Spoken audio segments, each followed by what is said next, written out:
Yeah. Life's so easy. Easy. Oh, but you know what I've been thinking about sometimes is getting a freaking inflatable couch. Hello, and welcome to the All Nighter Podcast. This is where the insomniacs come to get silly. With your hosts, Ashlyn, Benson, Alexis, Leach, and Rhonda Lou.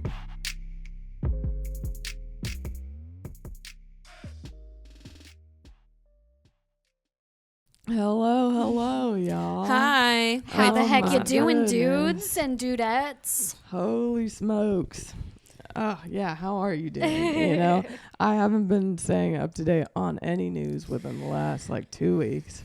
I've been out and about doing open mics and whatnot, and I just, have not had the patience. I don't know what the fuck is going on. You know what's going on, Alexis? Yeah, you know. I mean, currently, apparently Trump wants the military to celebrate his big old B-Day. And I'm like, damn, why couldn't it be the funeral? Oh my God. Cold-blooded. You know, I mean, I don't know. Maybe in a couple decades. I hope in a couple decades. I hope in a couple decades that, collectively, there's a different perspective on everything that's happening right now. Because God, I hope it doesn't take decades. I hope it doesn't too, man. But who knows, man? It's hard to say, especially with the people that are do that third term. They're all about it. I'm like, but do that third. That's what he said. That sounded like a song. But we would like it if you did not. Yeah, Okay? yeah, We would 100%. greatly Please prefer don't. it, yeah. Don't do that. Say third psych term. right now.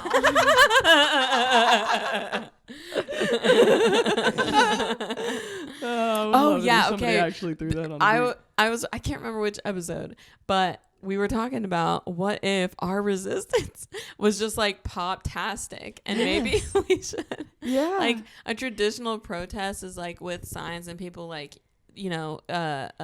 saying different things, which is good. Right, yeah. But I think it would be fun if we dressed up in our most outrageous outfits, still have the signs, and then be like, don't do that third. Make a whole song and actually get everybody to dance to it. Brother, I mean, I was That actually brings power to it. Yes. Well, I was actually seeing an article about how there are kind of movements that will use satire as a means of protest, where they will do kind of different costumes and stuff as almost trying to bring levity to something that is what they stand for or whatever. But and just kind of, I think it is a peaceful way of just being dude, I think it's kind of hard to stand against something that is very just loving and kind of just silly, Yeah, let us have our rights to our bodies. Oh, yeah. Fucking please, You know you dude. want it. You like it. It's okay. Right. You don't have to do it. Just me if I need it. But if I don't, then I won't. I won't. Oh, yeah. But it was all right. Right, so You know? I know, seriously. No, yeah, literally. Literally Well, do I've just exactly been what she's thinking, talking about. What can I contribute to this movement? Literally. What can I Exactly, yeah. fucking do? And I'm like, Yeah. I'm fucking weird and silly and like to make music. Mm-hmm. So tell me what you think, guys. Yeah, and well, actually, I see a lot of musicians now that kind of do exactly that. They Bruce Springsteen, Yeah, I mean, he one of didn't the do a classics. song, but he just did it With at his his presence. concert. Yeah, I don't know if you saw that, but Yeah, he was performing in Britain or something. And yeah, and he was like, fucked up shit's going on in America right now. yeah, exactly. Yeah, and Trump, I think, tweeted about it or whatever. He I sure did did. see And, that. and also about Taylor Swift yet Yeah. again. And I'm Oh like, yeah. It's if you come excuse me, for sir. mother, You don't know Tay Swift's fans. we will come for you. They will. T Swift fans are on another level, okay? They're even. And I'm a newer T Swift fan, so I can only imagine the oldies. The ones that have been there. They Yeah. are even more intense, not in the negative way, but they're just more intense than MAGA and just Taylor Swift is their queen goddess since they were 15, you know, like, you know, Trump just came into the game after being a billionaire or millionaire, whatever the heck he was doing, apprentice, reality star. First he was like Kim Kardashian. How did he be president? No, I'm just kidding. It's fine. I don't know. It's not fine, but okay. His Red Bull has me feeling. I was about to say. Okay, do you like the Alanis? I love Alani. Oh, okay. I was about to smack talk Alani. You can smack talk Alani if you want, but I mean, I like some of them. It depends on which ones they are. Like, I don't like the slush flavored ones. Like the cherry slush, and I think there's like a blueberry slush, and they're at least the blueberry one is like, I think based off of, it has like the Sonic logo on it, so I don't know what that's about. But I like the peach one. I like the mimosa one. The orange kiss is really good. Oh, the Kim Kardashian one, she like partnered with them and did one, and it's called Kim-Aid or something like that, I think. That one's pretty good if you like a pink lemonade-y type of flavor. Oh, interesting. I don't know if it was a limited time one or not. I don't know if they still have them out, but that one was pretty good. Well, I've only tried a couple flavors, so that's really probably my ish, and I will try more. Because I also have them at my gym too. So far though, pretty bleh. I don't know. I see people mixing it with the protein, like they get like a vanilla protein or something and they mix it, and it looks so good. I mean, and the way TikTok peeps like open their cans like, and then you're like, it just sounds, they make it like so appealing. Yeah. Right. And then but these Red Bulls, these are really good, like the new flavors. Yes. And they're coming out with even more here soon for summer. Like there's going to be, I saw a, what was it? Oh my gosh. I think there's like a mango one they're coming out with. I want to say there was a watermelon, if there's not already. I think there's already a watermelon one. I can't remember. But there's going to be a lot of new flavors coming out. I shared it on my Facebook somewhere. Hell yeah, brother. But they look delicious. It's fictitious. And I'm not a, yes. Kisses. Put them boys on rock. You have been up in the gym. Oh. You're like, thank you for. Well, I'm trying to get my ass up in the gym, dude. I know. Okay, Dude, well, sometimes I'm like I go at in the the evening at-home too gym. now, though, because like part of it, I was like trying to not go in the evening because of the daycare peeps that Right. Raya's used to. But there's one that's working evenings now. So. Oh, that's really cool, man. So you know what I'm gonna do? I'm just gonna text you every time I plan to go to the gym, and then you can just be like, "Yo, it's time." Yes. Because Like I think, because I kind of go sporadically sometimes. So I will just let you know. Hell yeah. I'll keep a lookout, dude. I tend to just do the at-home stuff, and I mean, I haven't really been as on it as I once was. There was a period of time where like I had a kind of regimen as far as like at least stretching, you know. Yeah. Like morning and night, but like now, like it's like every other night, maybe sometimes, and definitely not to the extent that I once did. But it's just fucking time, dude. It's like I'll wake up, I'm like, I got somewhere to be in an hour. I fucking I gotta shower real quick. You know, Well, it's like it's just another freaking routine taking up time, you know. Exactly, yeah, and it is harder to make space for it lately, but I do enjoy it. Well, you've been a busy bee, girl. I know, dude. You're like a touring musician, just over T-Town. Over T-Town.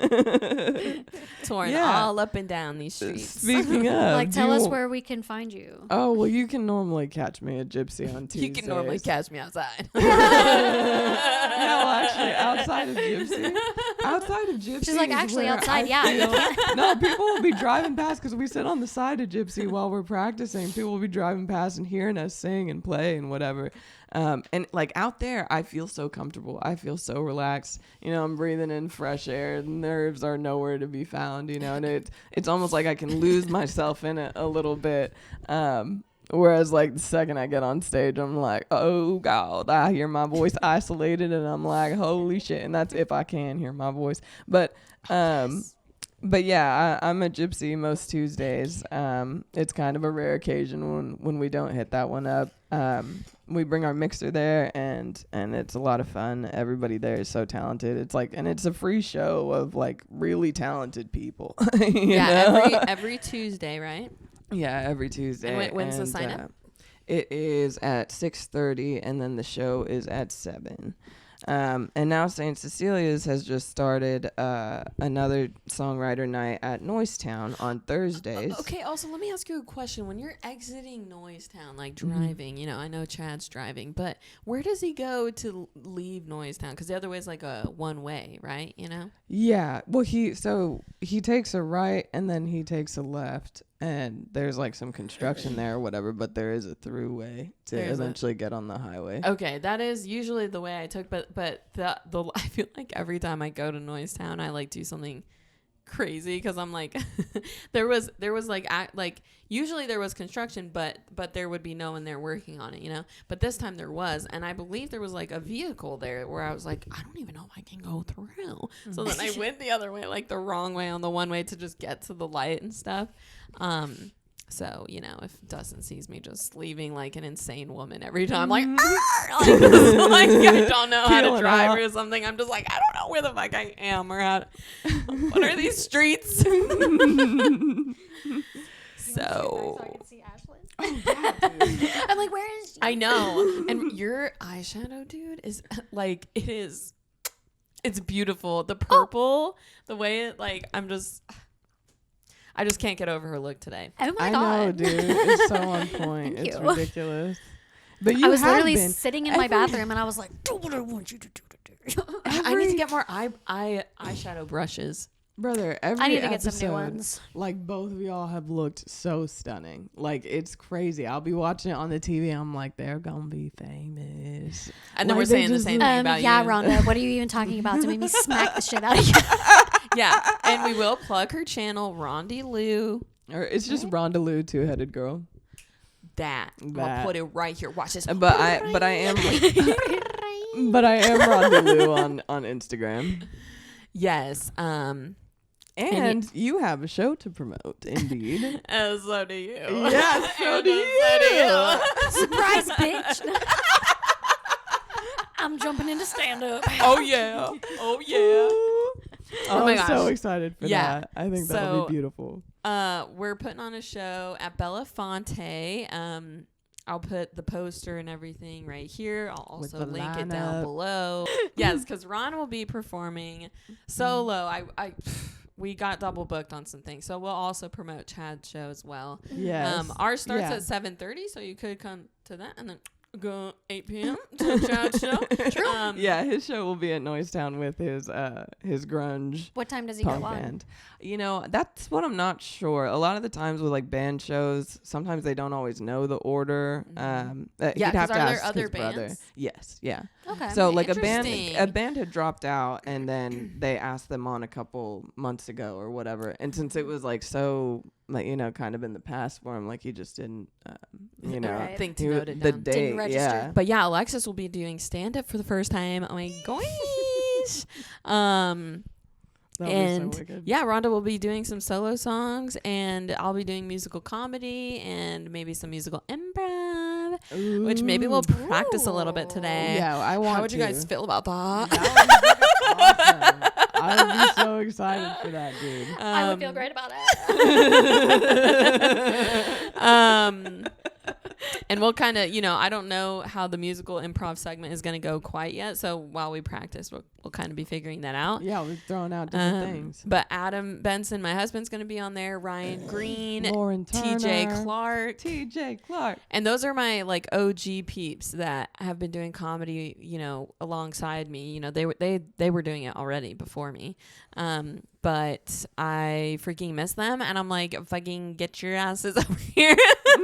Let's put on a show, baby. Yeah, let's put on a show. Man, that sounded like Walton Goggins right there. Oh my gosh, that was kind of weird because I like Walton Goggins, but you're my sister. Shut the hell up. No, I'm just kidding. He's a fun voice to do. He actually, is. especially He's just like when you like harness that Georgian accent. And the charismatic confidence is like, it is also like You sometimes also go into, so it's like Old Man Ron, but then Matthew McConaughey, you know, that, you know. I like that a lot, actually. Which, you know, Ron was telling me some more ideas for, you know, future shows, and Old Man Ron could be alive and well and stopping by one of these shows one day. I can't wait. I think like putting on the whole thing will just feel right. Well, I am also excited for like future shows. I'm like, I've been trying to think of like themes and stuff and things that we could do, like, and it's also like within things that we already like and stuff. Yes. I don't know what that will be yet. 'Cause also I'm like, you know, I've talked about going in and out of musical comedy and also just like wanting to perform regular songs, and like in piano lessons and stuff, I've been like, Dustin plays the drums and stuff. And so I'm like, wait, I kind of miss rock, dude. Like, and I'm like, maybe I just want to like do an Evanescence covers or something with some fucking drums and some fucking guitar. Bro, we could have an emo night. Bro. That could be the theme for a night, you know, yes. Where we can even get into like gothy characters and stuff. Well, because I was also thinking, I was like, if we did like Evanescence in some of it, I'd be like, we could sing something together, you know, and just be like fucking I don't know. Oh, that could be so wicked, man. Oh, that could be so fun. So I don't know. Just also tell us in the comments. Because the thing is, dude, is that it's your show. Like, it's your show, and it can literally be whatever you want it to be. It's my oyster. Well, since it's like a residency too. Like, well, I didn't sign up for the residency yet. Okay, gotcha. Right now, I did Belafonte Presents, where they put the ticket link out. Like, they do some of the promoting, so they'll get half of whatever we make for the night. Got it. That's cool still. So, but I might sign up for the residency after. I'm just keeping it open, because I would also be open to like another venue or something. You know, I've been a part of a lot of shows. I have put on shows before. I know I can do it, but there are just a lot of factors that you can kind of forget about if, you know, you're not typically putting on shows and stuff. So, but there'll be a link to like buy tickets and stuff. So if I have that by the time this episode comes out, you'll link it. And maybe I'll even put it in episode 15, which you'll already have seen that or whatever. And and maybe I should just kind of put it in. Me too. I'll put it in all my videos that I post as well. Oh my gosh. But it's just so cool. I was telling them that I was so unlisted. Y'all can't see it. Sorry. Yeah. For our eyes but only. Rhonda's 12th birthday. I mean, I did think about like maybe we could react like to it. Or something. Yeah, like I could choose some of my favorite clips or you guys. I mean, whoever. But for the Insta or something. It would be cute. Instagram. Yes, it would just be cute because they are so stinking cute. Like, you know, I mean, I was like in and out, but a lot of it. Was it at the house or was it? It was at my parents' house now. Yeah, it was at that one. Yeah. Yeah, and you know, you guys were doing your dance. Ron had just got that for her birthday or whatever. Oh yeah.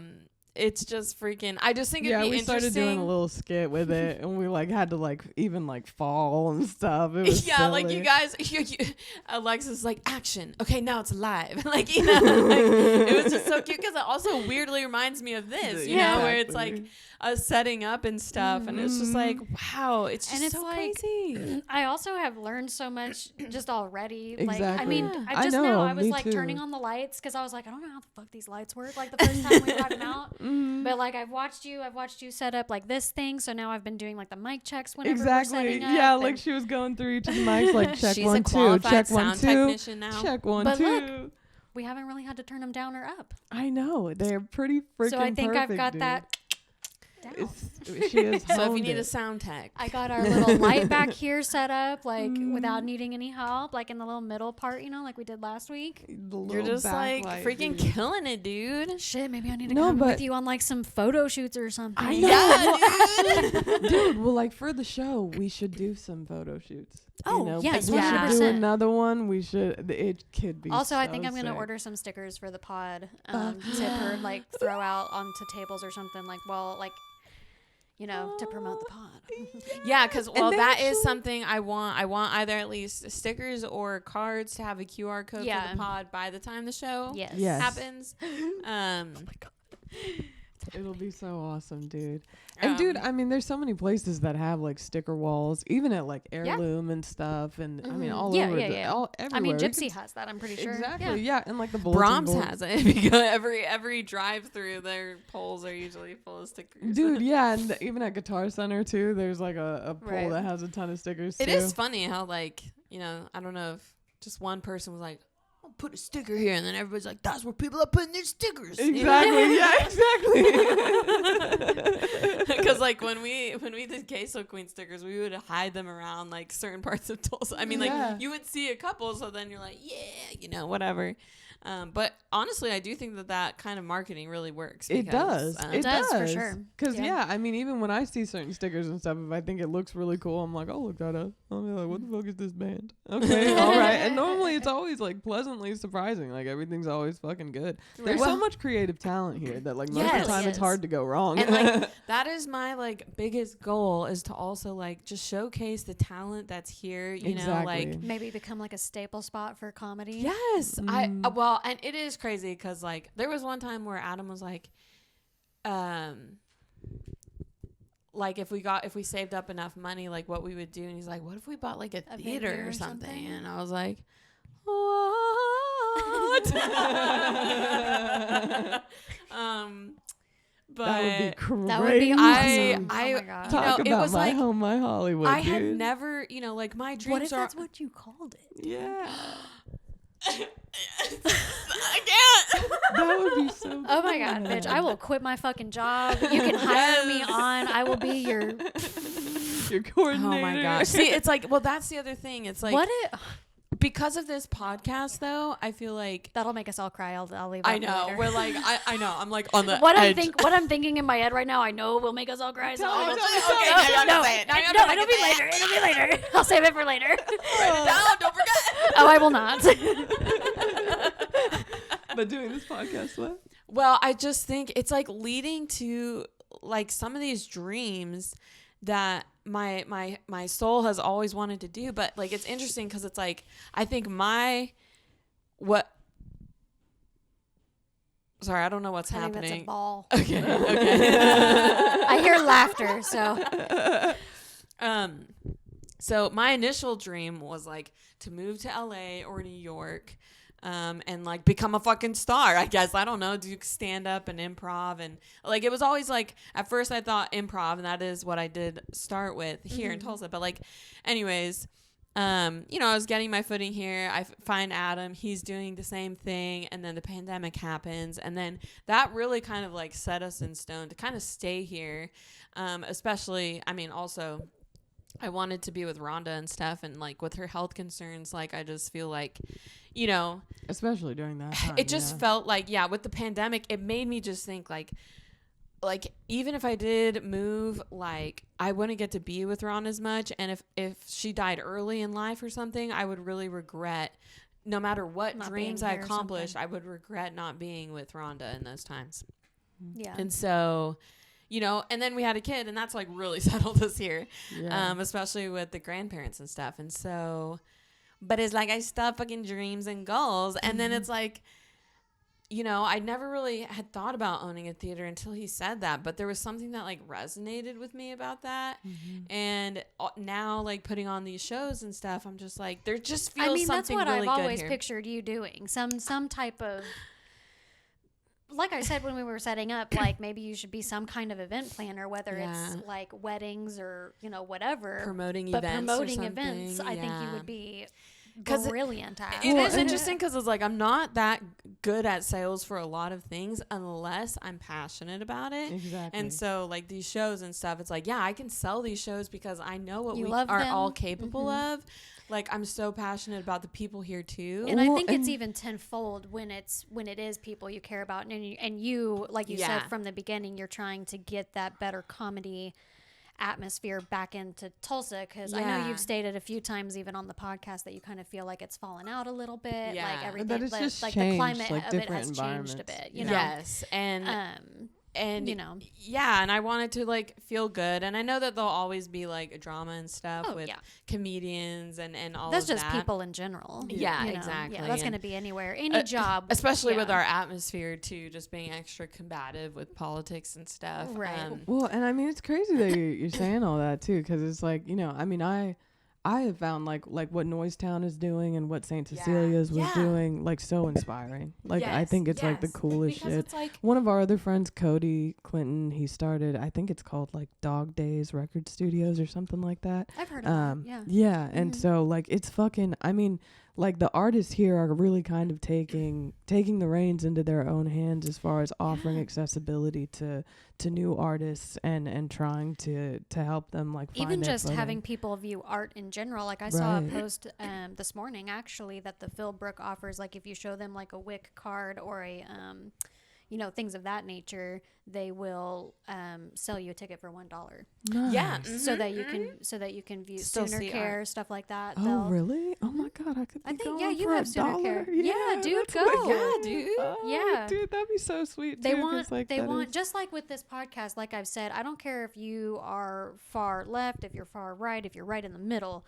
I want it to be something that can open a conversation. Like on one of the TikToks that we had shared, I think it was on one of the reels or something, some dude, I don't know who you are, brother, but whatever. He said something like, in quotes, feel free to state your points too or something. And he went on about opinions or something. And I'm just going to say, because I didn't feel like commenting to it, because like I don't really care that much to do so, unless you're going to give me like a valid point or argument or opinion or whatever, which is what I meant. By point, I meant opinion. Like, if I want you to state me facts, I'm going to be like, you tell me these facts, and I want you to tell me why you think that fact is a good thing or not when it comes to politics and stuff like that. Not in the way that I think that this person was taking it, which he thought I was like, he said that we didn't state one fact, just our opinions. And I'm like, yeah, that's the point of it. We're stating our opinions. Yeah. Which And I am never going to bring any facts. I will not be a reliable source. We are taking what we have seen from reliable sources, such as, you know, and I mean, everyone's going to say fake news, but and I take it from both sides. I take it from things that people on Fox have said, CNN have said, MSNBC, all of the, you know, fucking Joe Rogan, you know, whatever he might have to say about politics. People that are on both sides, I listen to them. Like, but I do it quietly. Like, I listen to them, I do it quietly, because I really don't care to argue with people, because it's usually going to be arguing with a brick wall when it comes to these things. And arguing in a synthetic space like the internet, it just kind of doesn't do a whole lot. Exactly. And it's like, if y'all were to really have an in-person conversation, the way that would go might be different because you're in person, you know? Exactly, like when people are just spouting comments, like they're never going to see you react to it. You know, I mean, like they might, you know, see it like if we're talking about it, but not in the way like when we're reading it and stuff. So it's just like, it's like there's a safety there for them that where they can say even meaner things or whatever, because there's no repercussions or whatever. Right. Exactly. Yeah. Whereas if you did actively see the hurt on someone's face or something, it might. That makes my life so easy. Oh, but you know what I've been thinking about sometimes is getting a freaking inflatable couch for this, you know. Wouldn't that be kind of sweet? Because then I can, because of the studio, I need it to always rotate with what I'm doing, so I get deflate it when I need to, you know. That would be. But that then would it brings the nostalgia vibe even more. That would my be dope. god, I've always wanted one. That would be so cool. Dude. Keep it in mind. And I mean, if we did that, we could always just do 2 mic stands and do like one on either side, and then you hold your mic. Do you like holding your mic? I feel like you like my holding mic. your mic. Okay. Yeah, I definitely do. I think because I feel like you do like to move it in your hands a lot. Exactly. Yeah, and I like to point it away whenever I got the. I'm just kidding. Well, but I do like to.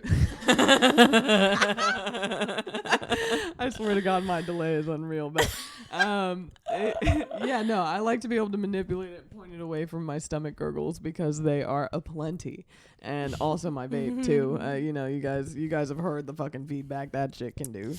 The static. Even when I'm recording at home, it does the same shit, and I'm like, oh lordy.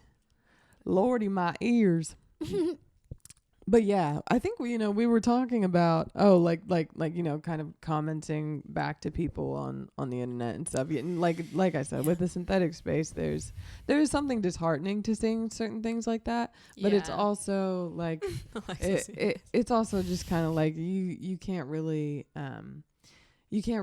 know where they're coming from entirely. Sometimes they even kind of lack context as to which part they're talking about and stuff too. So, it could also be a kid. Exactly. Yeah. It could be, like a lot of the times when you click on these profiles, it's like some derpy photo that's not them, Yeah, like very nondescript it's like a troll account or something. Yeah, and so there's full anonymity. Anonymity.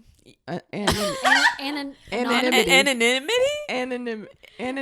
Yeah. Anonymity. Okay. Like, a sea anemone? That's exactly what I was thinking. Yeah. I'm like flashing back to when I tried to drink the microphone last week. That was so funny. That shit was hilarious. That was so good. That's definitely got to be the intro clip. Yeah, it does. Okay. It does. That shit's hilarious. Yeah, I was just like, glorious. Oh my god! I think I almost did it again at one point in this episode somewhere. But that'll just be a little surprise for you guys. You'll be like, "I'm fucking dumbass!" Like it'll be hilarious. But yeah, dude. I mean, even if we ever did eventually do like an actual podcast show, like say for our 50th or like or a live whatever, show, yeah, we could have a fucking inflatable couch then too. Yeah. And just fucking blow that shit up that wherever. shit with us. Yeah, we bring our little sign, our up all night sign. There's so much. Dude. And that just, but like the more I think about that, I'm like, what a fucking way to live. Putting on a show with my fucking sister. Yes. It's like, that is the mountaintop. That is the dream. Yeah, that like, is fulfillment. Yes, like. Because so yeah, crazy. and well, like I was saying with Noisetown and St. Cecilia's too, it's like it is kind of founded on wanting to bring light to other people's talent and stuff too, and like harnessing our own, because I think you guys bring out the best parts of me, the best child parts of me, the best adult parts of me, and so I think we will bring out the best in each other, and with all these other like people that you want to put on in the show and stuff. I think they're all so strong, and like I think it could just be so fucking fun. Well, and I'm like, I also think that this will be a good practice for me to write a musical. It's like there's a lot of things to work up towards, but putting on a show like this, I think is a key helpful thing for me to do that. So, because doing musical at this moment feels pretty daunting. Just putting on the show feels pretty daunting, but I feel like that's Hollywood, baby.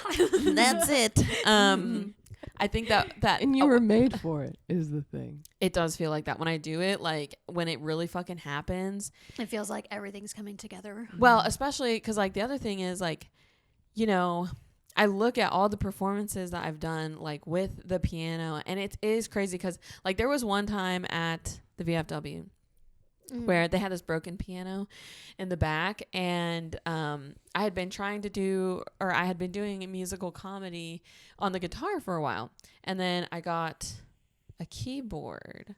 I guess I actually got it right before the pandemic, but one time I was like, you know what? Fuck my set. I'm going to go to this piano and do this song that I've been thinking about forever. And it's Scared of the Dark. And, which none of you probably know, but, but it's just a silly song. But in that moment, it felt like, wait, I'm feeling future me doing this. Because it was like, I didn't really know where I was going with it, but the way I performed it was so much like, oh, yes. Like instinct. Clicking. Yeah, like something is happening here. Yeah. That's when I start to feel like Doc, like, oh my God, by George, I think I'm coming. Yeah. And I think with this whole show, I think there's going to be a lot of that. That's kind of like what it kind of feels as I'm writing this bit. Really? Yes. Well, So and that's I'm like, mark me down as terrified yet excited. Exactly. Yeah, that's exactly where I'm at too. Because I think I'm never not gonna be scared. you know, like that's. I mean, that's just an. That's a part of the ride. Yes, but for the excitement to override that and push you forward is such a nice feeling. And I'm more excited that it's like you guys, exactly. And like it is so cool to see you and everything because like it's just like the mom in me, like seeing baby you to now like. Christy, you must be proud. I know. For real though, it is. She is. I was telling Rhonda, on the way over here, she had told me that she wasn't going to go, and I was thinking that it was because, she just didn't want to be around people. And then she was like, yeah, I'm not going because I'll get mad and I'll start like yelling at people if they don't laugh at you. So I was like, okay, yeah, don't do that. That'll be embarrassing. Well, we will definitely get it filmed. Yes. And have absolutely. That because part of it too is to get content as well. Like, I do feel like so many of the people here in Tulsa are so talented and it's like we just need to like show it. Like nobody always gets to see it, Mm-hmm. It might just be filmed on the phone. I don't know yet still, but I think I'm going to have someone at least man the cameras. But yeah, dude, like fucking baby Alexis would be so proud. I know. Yeah. I think about that a lot too. Like I think about like how Child Us would react if they could see us putting on a show. I know. Screaming, crying, throwing up. Exactly. Yes. Because I mean, it is just something that like just sounded unreal and awesome to us as kids. Yeah. But to actually see it come to fruition and have the creative control in your hands is fucking crazy, dude. It's a wild and like, this sounds so much better than if I were to be putting on a show somewhere else, like with some other comedian person, like it would not be as fulfilling as it is with you guys. Right. Yeah. And like having Adam on it too, like it feels like a family show, it really does feel like kids putting on a show for a parent. Exactly. But you know what? Maybe we need that. Yeah, maybe we do. I think that is kind of the energy that we need. I'm down because I'll be doing these shows. Like, if you've not done stand-up before and you are interested, shoot me a message or whatever. Or if you do drag or something. Yes. Yes. Like, if you do drag too, yes, please contact me because I will be doing a show with some drag queens. And really, if you are an oddball performer or something, like a character performer, like we're talking about with Old Man Ron, I'm going to be maybe jumping into some characters here and there. And I think that kind of comedy is awesome. Should the mask come back out? Ace Ventura's and knocking at the door.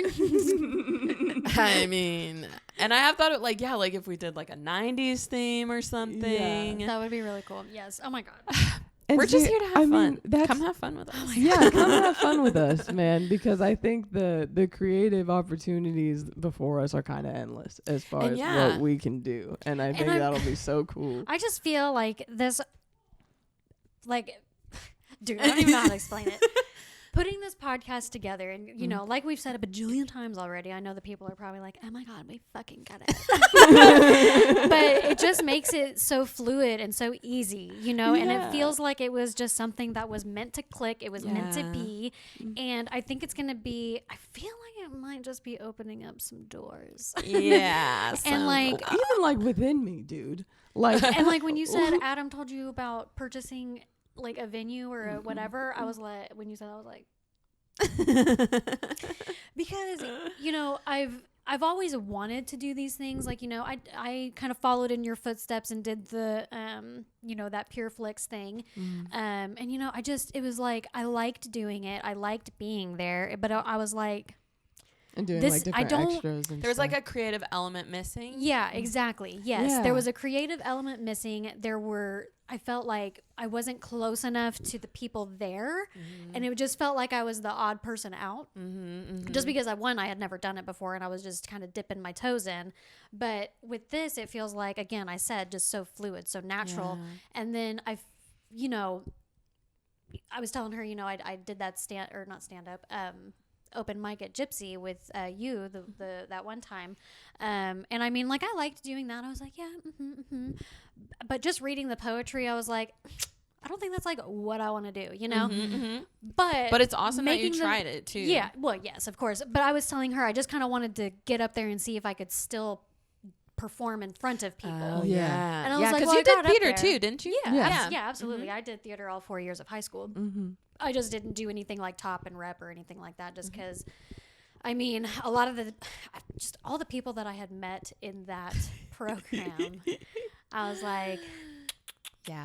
I don't know if it had to do with that whole situation that ended up coming out afterwards. I won't go into details because I don't want to get fucking sued or something. But because I wasn't there. Well, I was there, but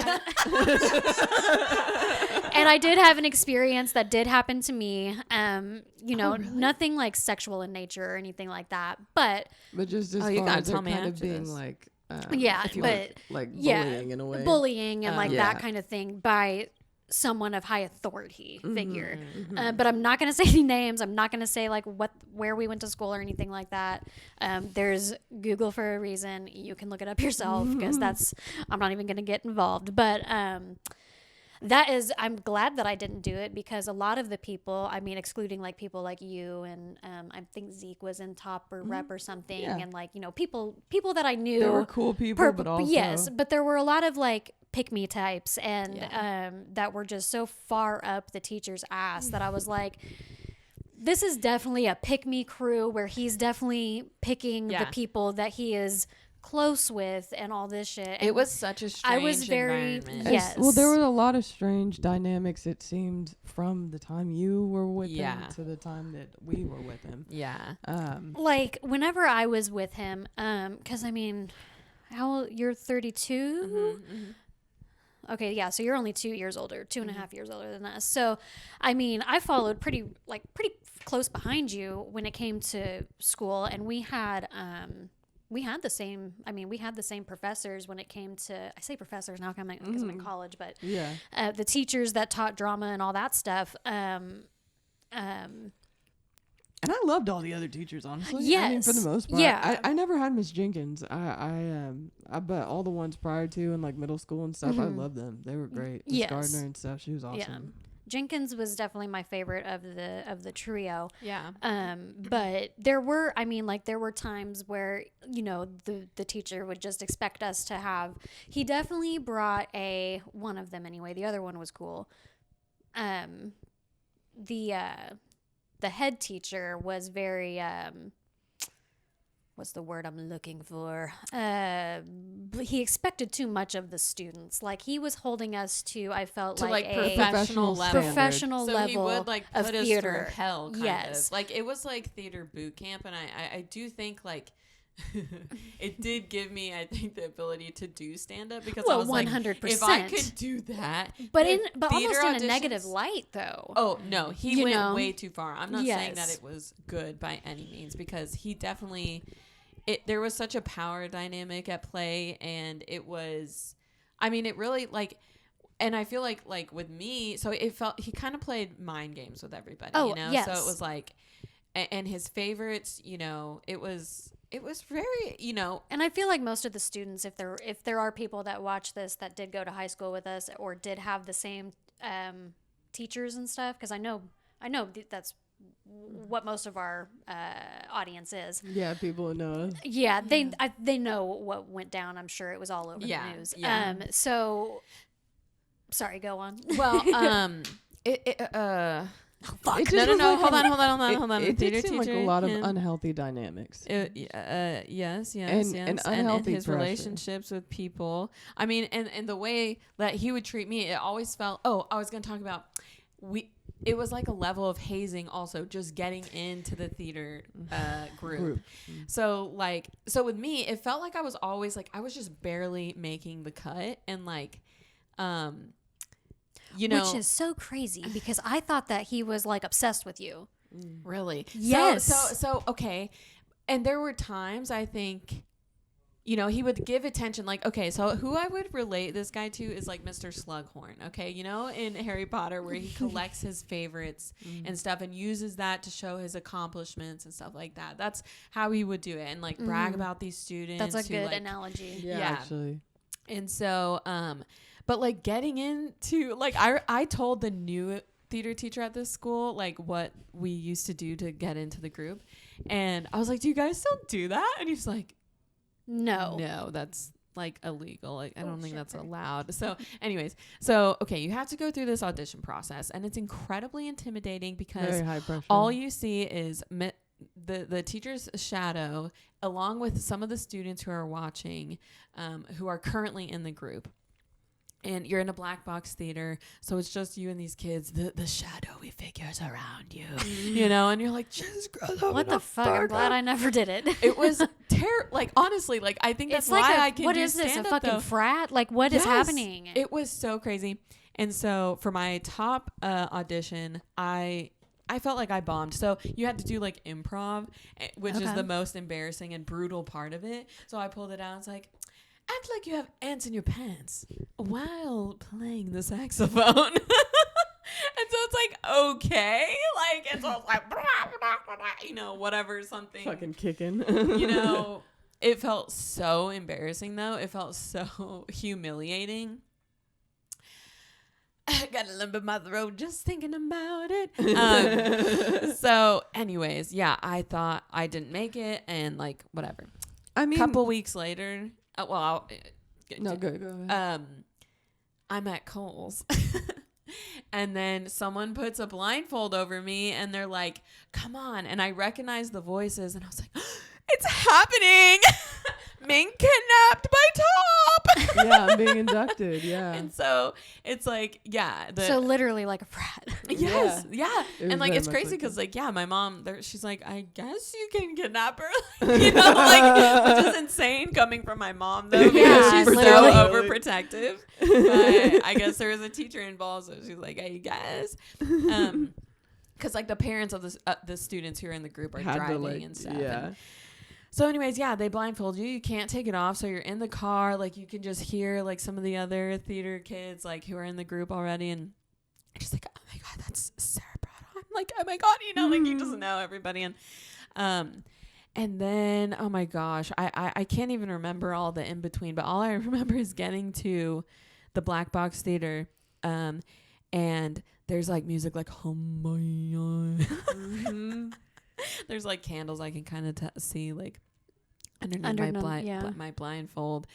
And dude, I don't know. We did like some weird shit. Like I don't know what it was like you could feel them going around you. We're like sitting in a circle and like they're touching our heads or our hair. You know, they're just messing with us and stuff, you know? And it was insane. And then eventually you get to the end. Like, take off your blindfolds. You made it in the top. Here's some pizza. Yeah. Anyway, so that's it. I mean, you know, it's not like super crazy, but, you know, it's just the fact that they kidnap you, I guess, and blindfold. Honestly, that just makes me so happy I never did. Yeah. Because honestly, I really did enjoy all of the dinner theater that we did and all of that stuff. Because I mean, and you guys put on just as good of shows, I feel. Yeah, you know, like everybody 100%. Was still talented. You know? It's like the audition process just sucks. Like I hated auditions because honestly, I don't know how I was able to land the parts that I did because I did get I didn't ever get a lead part in the actual like play, but I did usually get a very good leading part in the theater beforehand or whatever, you know, like the pre-dinner theater. Like 1 year I was the fool, which was really fun. I really liked that role. And then I can't remember what I was the year before. I want to say I was like a gypsy belly dancer or something like that, which was fun. And we like got to dance around like the crowd or whatever, which was cool. But other than that, like it was very grueling, and I was just like, I feel like, I mean, what we're doing is not legal not because he would keep us like for our dinner theater rehearsals until fucking like midnight. Yeah, dude, it was insane how long. Like it felt like I lived at the high school, literally. And I'm like, I mean, I kind of. What the fuck is this? Yeah, and I remember my mom would be choir the whole time. And it was like, you know, we might do, you know, some practices like outside of school or whatever, like for particular competitions, but it wasn't. It certainly wasn't mandatory, and it was also. But he always made it feel like it was. Right. Oh, yeah. And well, like, and I was gonna say, like, in San Antonio, and I think for him it was. Yeah, like, it was. If you didn't stay for the whole thing, he would like replace you with your part or whatever and give you like a shit part. Who worked harder than you. Yeah. And it was just not right. Yeah. Which I mean, I get, you know, if you want if you want to be a part of something big, then you need to put in the effort. But like, but there's he was pushing it doesn't have to be like we that were still high kids. pressure. Yeah. Like, because the thing is you can have just as good of a show with kids that feel free to like just do it because they want to, not because they're like obligated and scared of you. Yeah. Because there was a time when we had to do our finals or whatever, which was you had to do a monologue. Yeah. And I can't remember what had happened, but I didn't do very well, which is like fine. I'm not a monologue person. Like, I remember doing the monologue in that class monologues too. Monologues are hard too. Yeah, monologues are hard because a lot of the times you pick something that's pretty well known and you have to act that out, and a lot of the times I feel like it's compared to the original actor or actress or whatever have you that performed it originally, whether it be a movie, a play, whatever. And so I don't remember what it was. I just didn't do well. And then he like pulled me into his office afterwards and like just freaking like reamed me about it. And I ended up having like a panic attack at school. And I just called my mom and I was like, can you like come get me? Because like yeah. Well, and that was, I think, something that I kind of clocked sometimes, and particularly in that kind of instance where it was like, even if like a kid was like struck by anxiety and didn't do well, it was like he almost took it as though they weren't trying. Yeah, he just punished them. Yes. Yeah, and it's like that's not what's happening. He would punish kids in different ways too, you know, if they didn't do what he wanted them to do. And it was just whack. I mean, it was pretty whack. I mean, I was never a part of Top of Rap. But when I was in never drama, felt and that was the other thing too, like with the kids, like what you were saying, like he created a competitive nature between all of them when it didn't have to be there. Yeah, and it was, and it felt like, you know, there were like all the group of kids who did get like the lead roles and stuff, they would all hang, and then there was like the rest of us, and it made you feel like an outcast in that class. It didn't make you feel like a team that was about to put on a show together. You know? That's where it's like the mind games that he would play. It's like he was creating it was just a crazy environment, but it was like we all, like the way a lot of people pose acting in theater is like, you do it for the art, you struggle and you have pain and, you know, whatever. And like, that's like, you know, also how people of power in those instances will use that to manipulate you. Well, and I mean, like, I was in theater in San Antonio when we moved over there, and that teacher, actually, G-Mama, you'll probably never see this, but I loved you, G-Mama. The universe will bring you here. That would be so cool. Maybe. But she actually was probably one of my greatest comforts at that school. I know, that made me so sad that I wasn't doing it over there. Yeah. But I was glad you got to do it at least. Yeah, and well, like the way that she did her auditions was somewhat similar as far as like we were in the theater, we were the only one on stage, and everybody's in the seats in front of us and stuff, and the lights are low and whatever. But she talks to you warmly, you know, and she's like, you know, you're ready whenever you are, you know, and you just step into it, and then afterwards everybody claps and she thanks you, and then, you know, you go on. She did create like a very supportive dynamic as far as like really wanting the kids to do well, but not applying that pressure, just like having that hope for them and almost that faith that they can, and trying to instill that in them instead of scaring them. Yeah. And like it's more instilling the faith that they are capable, and not punishing them and making them feel like, you know, they're not. And that's how I felt with Miss Jenkins. Like she was very uplifting, pretty loving, very. She didn't make you feel like bad if or you belittled. like forgot something. And I remember like times when I'd cry in that class or whatever, and she would like help me with whatever I was maybe feeling or dealing with. And yeah, that's kind of how G Mama was too. Yeah, she was cool. I liked her. She was really nice. Yeah. Yeah, G Mama, even like when I started getting pretty sick and stuff, like she talked to me in a very compassionate way about it, because she was just like she was like, I see you getting sick, like I saw you get sick, you know, and like I don't know what's happening for you. I think she was scared that I might be pregnant or something. I think that was always the initial fear or assumption with a lot of people. Yeah, because it would hit around like the morning and the afternoon. And it was just like clockwork at that time, so I think people would just kind of naturally assume that, especially adults. But yeah, lo and behold, it was just a symptom of life later on. But yeah, I hope the different teachers like that do know like the value that they bring, you know, especially comparatively speaking, you know, like there are some teachers that aren't as cool in that way, you know. So the ones that are and you know not paid enough, I hope you know how appreciated you are and the impacts that you leave on the children that you teach.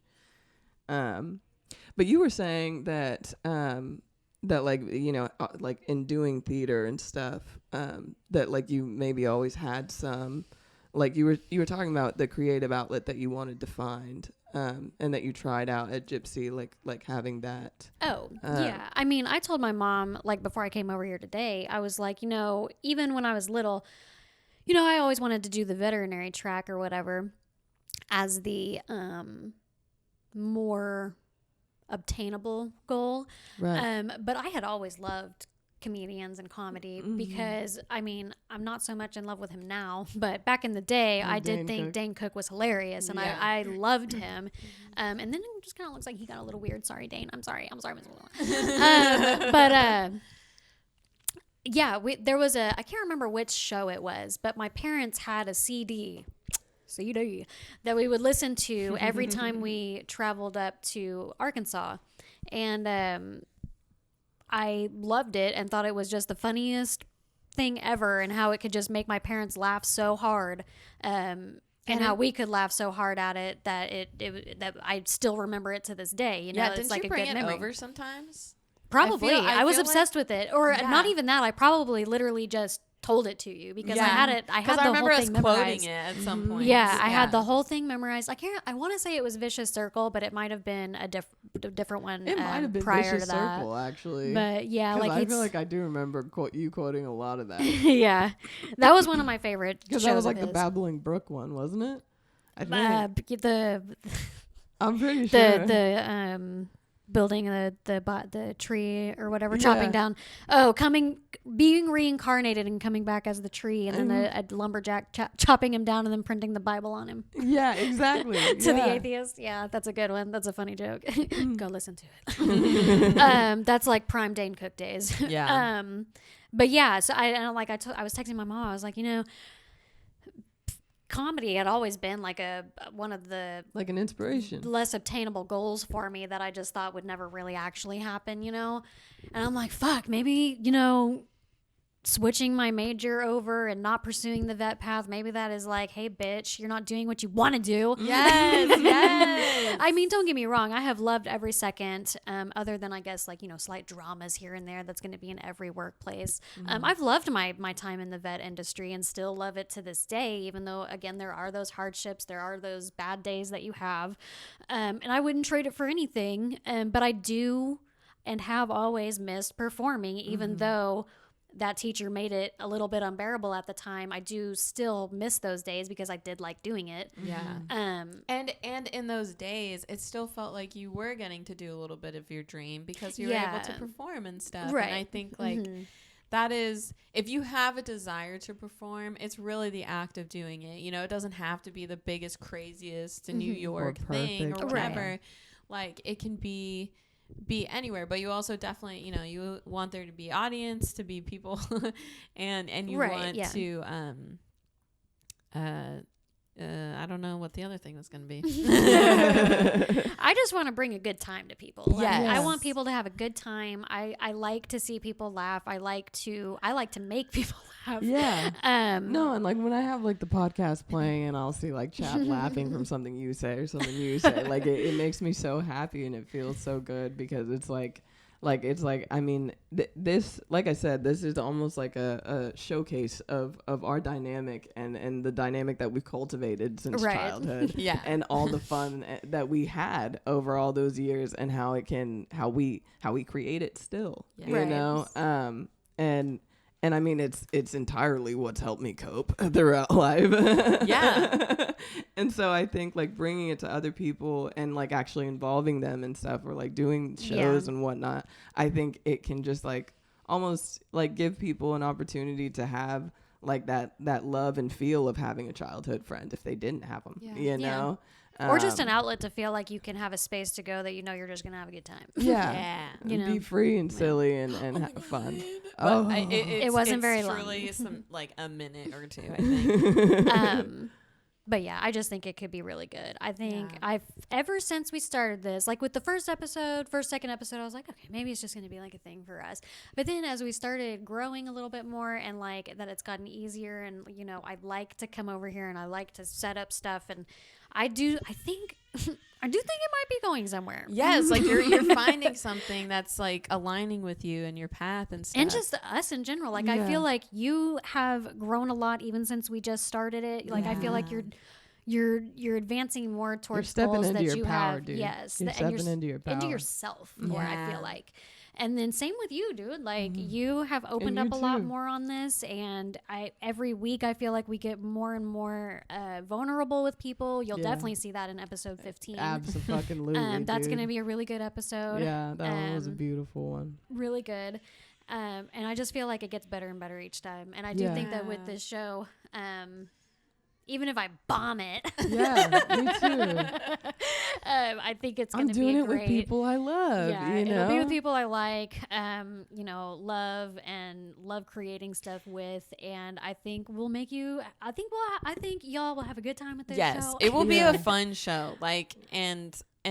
I think it will also be the most supportive environment. Like I think 100%. Everybody there will want to have a good time too, and I think we're all just ready to have a fucking good time because it's we only got one life, and it's YOLO, baby. You know, like we need this. Like I think this is also a good form of resistance. It's like giving our space to feel joy in these insane times, and that we deserve this. We should allow this, and that's what we want to spread. You know, we don't want to spread negativity or anything. You know, like.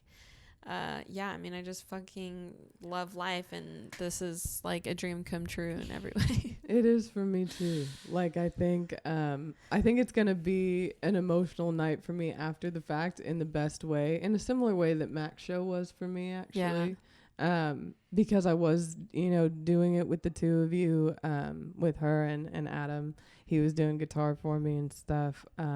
It was beautiful. It was something because I did not think I was going to be able to do that. But it's like this being like entirely homegrown, entirely your vision, entirely, you know, like the people you want to showcase. And I just think it will be so beautiful that I won't be able to help but cry eventually about it. But in pride and gratitude and in love, you know. Definitely gratitude. That I have you guys, because especially without Ashlyn, I would not be able to do any of this.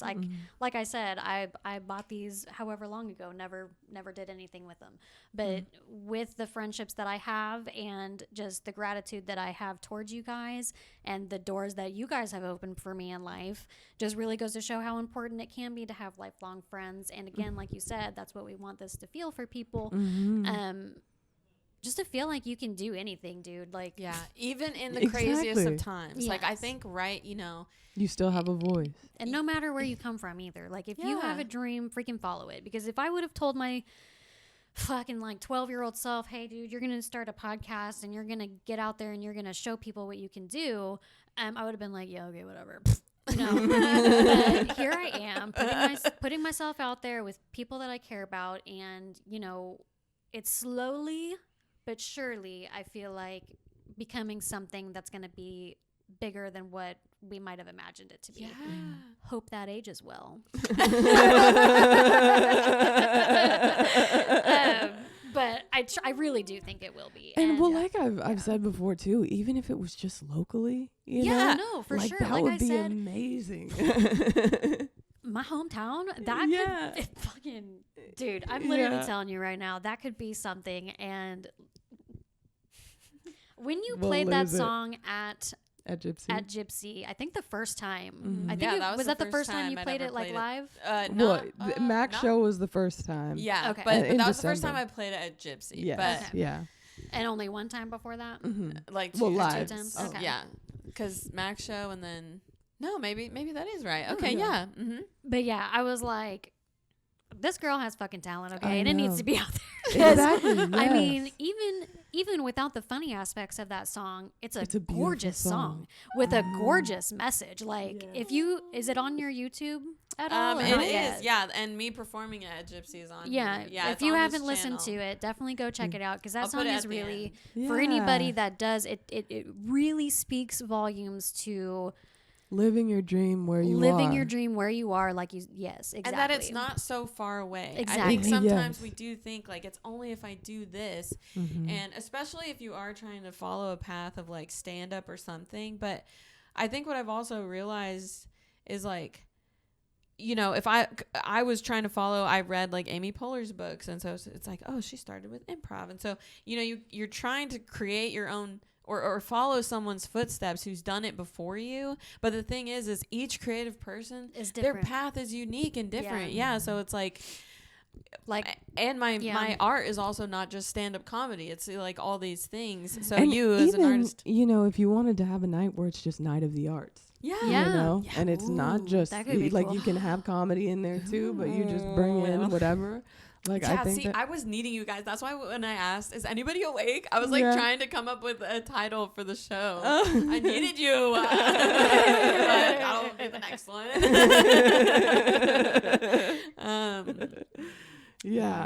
I mean, there is just endless possibilities. And I think your creative vision has always been potent. Like you have it's like a strong all I can ever vision. focus on. And like before doing this podcast or anything, with you guys, I literally was just going to work every day and then going home, going to sleep, going to work. And then on the weekends just going over to, Jordan's and relaxing and, hanging out with him. But since doing this, I do feel like I'm doing more than just being a potato on a couch, essentially, which I mean is fine. But I feel it's like not stimulating to your creative self. It's not stimulating to the serotonin I need in my brain. Enough, which can affect confidence and stuff. Yes. Exactly. Yes. Yeah. Well, like that is the thing with this podcast, is that I feel like it is a creative driver for me. Like, I feel like both of you do inspire me in all these different ways. So it kind of instills like different ideas for me, and like when we were talking on the way here of all the different things that we could do, and it's just like, brother, I mean, it's almost like it's like never ending. Yeah, the world never is ending our possibilities. oyster. Yeah, like, and it does feel like more powerful when all three of us are collaborating and doing things. Yeah. It feels more possible with each other than if we were just trying to do it by ourselves. Yes. Because like having that feedback is everything too, and having that support is everything. And it's just an awesome thing, because I do think that it has led me to, like I said, opening doors within myself, of different creative doors that I might not have imagined to be open. If this is what I would have gotten back in theater class, I probably would have done a lot more with acting and all that jazz, but I thought I didn't get that. So finding it here, I'm like, damn, I could have been going places already. Well, but here we are. Yeah, well, going and places this is, now. I think with you too, like, I feel like you're gonna probably surpass like what you would have had to do grinding it out at open mics before. Like, I feel like, I was reading something on Threads about some comedians being salty, like internet people are getting like selling more tickets than like, you know, because they already have an audience and all this stuff. And I get that because it does suck to grind as a stand-up comic to do the open mics and stuff. But I feel like at the same time, you know, even if it's someone in their room or on a stage, like you're still grinding. I mean, we're having to work to get the subscribers and the followers and all that stuff. Like, we have 11 followers on Instagram right now. Don't tell me that I'm not out here grinding, okay? Like, that Instagram's been up for a hot minute. But people, the 25 downloads that we had, go follow our Instagram. Yeah, straight up. But I think you doing theater and stuff too, that was your boot camp. Like, not everybody always like has because that. I mean, that did, I feel like, for a long time make me not want to get back up and do it just because it was so difficult, and he made me feel like if he didn't approve, then like audiences wouldn't approve or whatever. Like I wasn't good enough. So I kind of like stepped back from it and kind of pursued the vet stuff once I graduated and all that, and I've done that for 11 years now, and now I want to, you know, some people just discover that they want to do other things later in life. I mean, and that also happens way more than people all realize. The time. I mean, there's a book called Tina The Dark Fey. Horse where they talk about all these people who past 40 had like discovered things Exactly. about themselves. Right. Yes. And that's the whole point of life, is to discover yourself every single day, and it changes. And, you know, sometimes you might have a specific goal that you made when you were 12 that by this age I was going to do that, but you were freaking 12. You didn't know anything about it. So, like, now you're readjusting because it's like you're learning more about yourself and stuff. But yeah, I think I've always felt like you've had incredible talent. So I think that's why I think like you'll surpass faster than like maybe someone who's been doing stand up for a long time, because you already have kind of been doing it too, just in your natural state of life, like making people laugh. And exactly. You do it all the time with us. Yeah. Like all the fucking time. So it's really just a matter of like showcasing it to the world. oh my gosh. Well, seeing that come to life will be a dream come I true. know. It really I'm will. definitely gonna cry after, and we're gonna like friggin' party after. Like we're yeah, gonna, dude. I guess I don't know if we'll go to Chad's like show or like where we can convene. Yeah, but I'm gonna be out. Okay, out for that friggin' night. Yeah, that Maybe sounds dancing. perfect. Yeah, that would be great. Especially just shake off all of the pre jitters and whatever too. We might want to have a little dance sesh before. I swear, like sometimes jumping around actually really does help. It does, because it like gets the blood flowing to where you'll feel that sense of calm as opposed to the anxiety when you're just like this. Standing. Tense and There was one comedian I saw who like came from California, and she Becky Robinson, and she did jumping jacks. She was doing like squat jumps. She was doing all these things to warm up, and I was like, I should be doing that. Like, okay, jumps, taking note. Should we like? Yeah, I we've think got we're an hour about 20, so I think we covered that. Well, shit. remember there we was were a little down. break. Yeah, okay. So I think it's a good place to end it. But did we want to do any musical improv stuff really quick? Like I could just try it one round and then. Hey, you can do two. Okay. I mean, do one of her, do one of me. Okay. So I'm trying to figure out what questions and stuff I can ask people. So it's like we've got genres we can choose where we can be like dark or whatever. We've got, happy stuff I can do. So I'm going to start with this. Okay. So Rhonda, how's your, excuse me, microphone. Stop it. Oh my gosh, Miranda came out. Rhonda, what's up? How's your day been? Just wait, sum it up into one word. Fucking, overwhelmed, I guess. Overwhelmed. Okay. Yeah. Okay.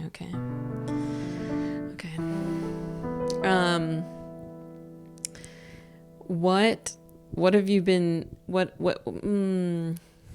do you do? What's your day? What do you? Boom! Overwhelmed. Okay, hold on. So, and feel free to help me. Okay. You're like, feel free to, I don't know, fucking help. Like topics or whatever, you know. So it's like if I ask someone how their day has been, that'll bring the tone of the song. Okay. Okay. So then it's like overwhelmed about a barbecue on a rainy day. Overwhelmed by a barbecue on a rainy day. Okay, overwhelmed. Gotta find it.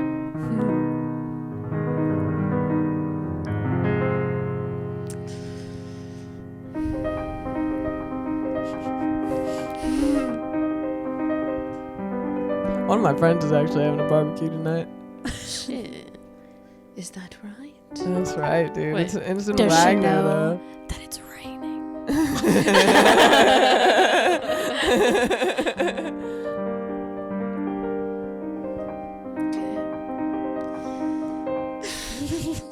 Man, You got musical this. improv is gonna be freaking hard. You've killed it so many times doing exactly that.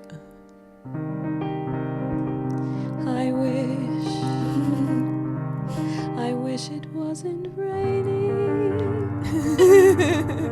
on the day that I wanted barbecue. Yeah, girl. All I wanted was some delicious meatsies. I wanted to taste the flesh of pig. Alright, that's as long as you get. At the end, song done. Like, that's all, folks. Well, and that's the thing too, is it doesn't always have to be full song. Right. You No, know, like yeah. you can just jump into other ones. And So stuff now I'm gonna too. do you, Alexis. What up, baby? Okay. So how's your day been summed up into It's one been word? righteous. Righteous. Ooh. I'm gonna hit you with it, girl. Shit, now this does make me want my other keyboard because... Does it have a... Wait, Different instruments. Oh, I love it. you said righteous? Righteous. Ooh. Okay. Righteous. What do you like to do on your most... Like, what's a perfect day for you? Let's see. On my righteous days? On your freaking righteous days. On my righteous days, I like going for maybe a slow little bike ride. Like that old hill we used to roll down. Oh, yeah. I like that. Going downhill on a bike feels so good.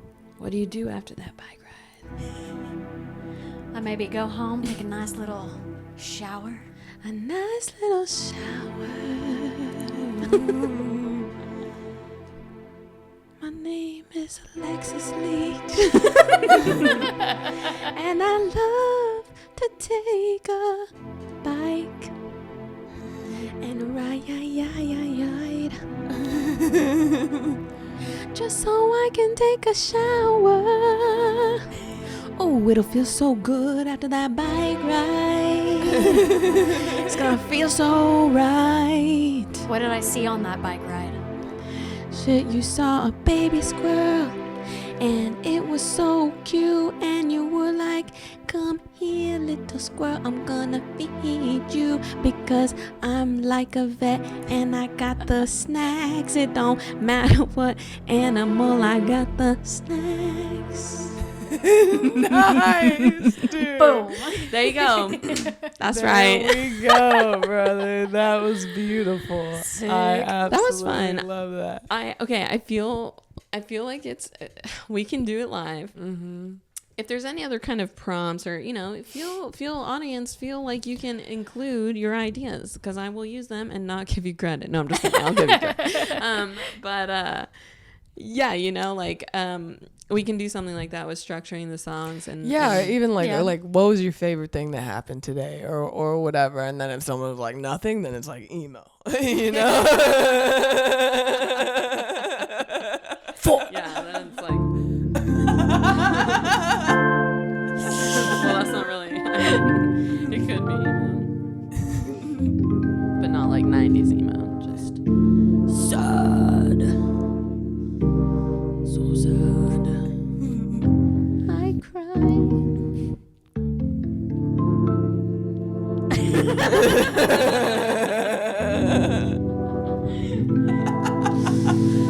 my God, that actually sounds like a good start to a song, dude. I think that will be fun too. Like fun songs will be discovered, you know, Exactly. and then maybe to never be played again. Just kidding. Well, they'll be recorded, so they'll live on forever. Dude, well, and with some of the improv songs, like, you might end up actually turning them into full-fledged songs over time, you know? Like, because that one actually, I think, has a great start. Like, I've been feeling anxiety. Ooh, don't let it get the best of me. But don't fucking listen to me, microphone. Listen to stupid little bitch, microphone. All right, guys. Well, glad you got that little snippet. That little tidbit. Yeah, if you come to the show, maybe you'll get called up. What do you think about that? What about a song written about you? Dude. Ashlyn Benson presents a night of comedy. Definitely come check it out. June 20th, Belafonte. Buy your tickets. The link may or may not be up by this episode. Okay, bye. Bye.